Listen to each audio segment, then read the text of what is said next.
بسم الله الرحمن الرحيم. هل أتاك حديث الغاشية؟ وجوه يومئذ خاشعة عاملة ناصبة تصلى نارا حامية تسقى من عين آنية ليس لهم طعام إلا من ضريع لا يسمن ولا يغني من جوع.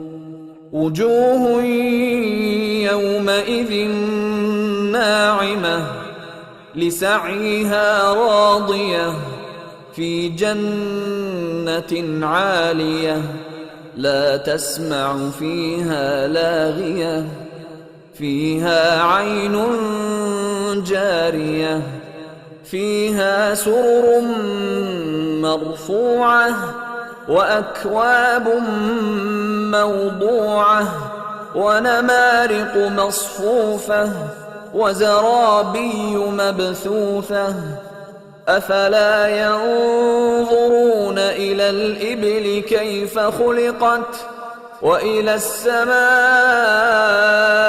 كيف رفعت وإلى الجبال كيف نصبت وإلى الأرض كيف سطحت.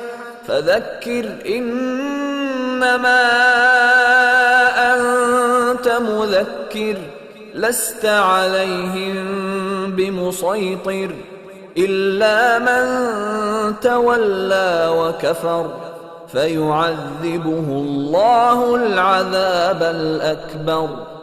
إن إلينا إيابهم ثم إن علينا حسابهم.